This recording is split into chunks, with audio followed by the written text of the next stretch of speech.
So let's talk about the here and now. On the cusp of a playoff spot, 10 clean sheets in the last 16 appearances, I think it is. Only Brentford and Blackburn have scored more goals than us over the last 12 months. Are we further forward than you expected us to be? Probably a little bit, yeah. You know, the difficulty and the fear coming back in the off season was, we would have a lot of players returning to the club that had been away from the club. So you have to get through that process again, and that holds you back. It just holds you back. It holds the group back if you're not careful. And the club, the challenge is to consistently try and move the team on, and it's very difficult to rehabilitate players who have been at the club and possibly it's not worked well, and expect that to help the team moving forward. So we had to be very, I suppose, ruthless in a way and saying, no, this is the way we're going to go. This is how we see it. We had to make decisions early in the transfer market, which we did. I think that helped us. We obviously didn't spend very much money. We only spent money on Jacob Brown. We wanted that, young, energetic attacking player. We've got Tyrese, obviously, but we have also, and we brought Stephen Fletcher in, which meant we have 3 strikers on our books who are over 30. So there was things that needed to be done in that window that was challenging, because obviously, the situation meant that we couldn't spend very much money. We were restricted by a lot of the players that were still under contract. So yeah, I think we probably are a little bit further on than I thought. But if you look at it over the piece, I suppose, from last November, as I said previously, our form was that of a team that was 7th in the league, and here we sit now 8th in the league. So I suppose that has been fairly consistent. But I think this season, we've looked a lot stronger. I think we've been in every game. We didn't play well at Swansea.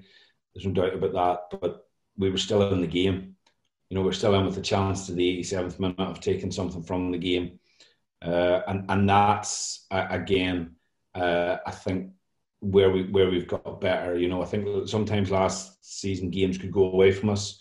I look back at games like Derby. I look back at games like QPR where we were 2-0 up and lost 4-2. And I don't think with this group of players that, the chances of that occurring are the way it was last season. It's been a difficult few years for Stoke fans, and obviously expectations are high at the moment. Do you feel that people might have to temper those expectations, or what are your expectations for the rest of the season? Look, expectations are a good thing. I always said that. Well, when I came into the job at Northern Ireland, we had no expectation, and that's the worst thing you can always have as a group of players, or as a coach, or as a nation as well. You have to change that, and as a club, it's important that we have expectation.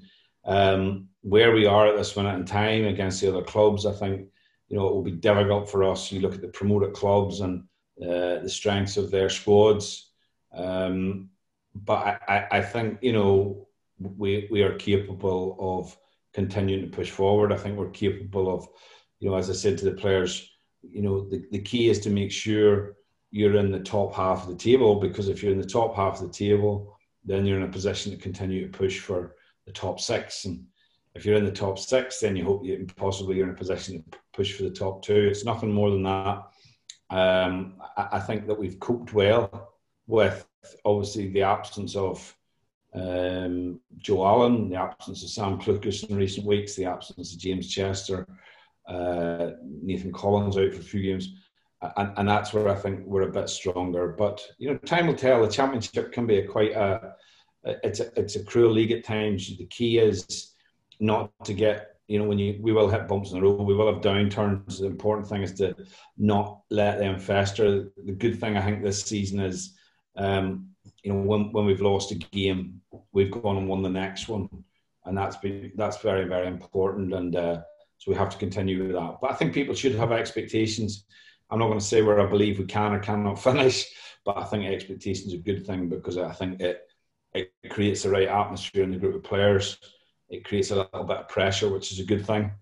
And we want the supporters to have that expectation. As you rightly say, they've had a difficult few years, and we want to change that.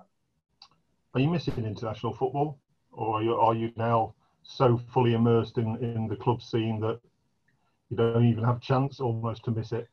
I don't have the time, if the truth be told. I'll enjoy watching the games this weekend. Obviously, Northern Ireland play and Scotland play. But yeah, I haven't really missed it, to be honest. And I think part of that is also because of the COVID situation. I think the games at international level have been even more difficult. I think the preparation for them has been more difficult. But when you take a club job and you take a job of the size of Stoke City, you have to immerse yourself in it, and that's what pretty much I've done and the staff have done.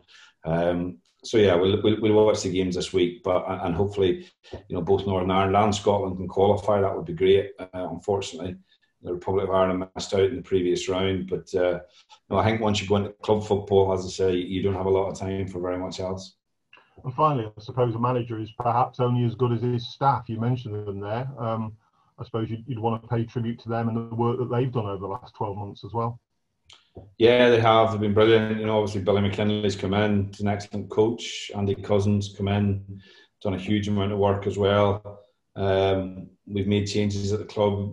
Rory was at the club and has been, great. Stepped up to the mark for us. David Rouse coming in as a goalkeeping coach, and we've made changes in terms of behind the scenes as well, in terms of the medical and sports science team, and obviously with the recruitment as well. So there has been a lot of changes in 12 months, and that has been very demanding. I felt it was necessary for the club to move forward, not a reflection on the people who were previously there, but I think sometimes change is necessary in a football club, and I felt it was the right thing to do. So the staff have been excellent, and we all have the same common goal. We want to push the club forward. We want to try and find a way to get Stoke City back into the Premier League. The Championship's a league that you can be in for a long time. You only have to look at clubs like Leeds, how long they were in it, Nottingham Forest, how long they've been in it, and now obviously we're in our third season in it. So it shows you how difficult it can be to get out of it. But everyone's objective is to try and put together, put a structure in the club that not only supports promotion, but hopefully will be strong enough if you can obtain that to then try and obviously maintain Premier League status. But that, for us at this minute in time, it's still small steps. 12 months isn't a long time. We've 2 transfer windows, and bit by bit, I think we'll see the squad continue to get stronger. We have to reduce the financial situation at the club as well, and but the main thing is to keep winning games, and that's our objective.